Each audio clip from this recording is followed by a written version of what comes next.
Hello, judges. Thank you for taking time out of your day to come look at our projects.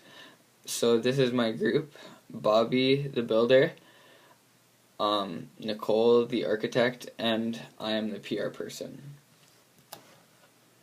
So redesigning Mid-Pacific, my group and I had a advantage coming into this project because we had gone to the redesigning Mid-Pacific meeting, so we knew what the school is looking for when they're planning to redesign Mid-Pac in the master plan. So we learned what a good design space and what a bad design space is. So a A good design space is interactive, attractive, has flow, is understandable, and has a natural aspect to it. A bad design space is 2D, plain, has no flow, it has bad transitions, and is artificial.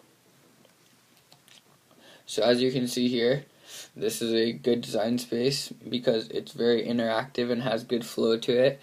It's also extremely understandable because you can walk up to it and you can see what it is. And it's also 3D.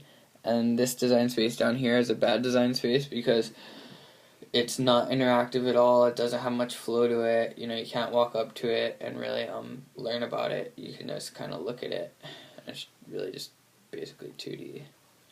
So we first began this project by exploring our options and possible places that we could put our project. So the first place we looked was, we were looking for kind of like a cave space. So the first place we looked was Weinberg, right under the stairs, because it's a nice quiet area there, and there's a lot of traffic that goes through there. Next space we looked was under Atherton, but we decided it was too small and it would be too cramped. And our final destination was right by the softball fields, in between right under the softball field, between Atherton and the art pavilion, as you can see in this picture. And so that's the space we decided with. So we decided we were going to do kind of like a treehouse idea, and so with this idea, it would have an in and out flow. You can walk in through one side and come out the other. It has the natural lighting aspect to it, with a skylight, and we are already using the wall that is currently there. So we're kind of trying to be economically friendly. So the idea, we tried to use an unused, unattractive space of MPI and turn it into an interactive space.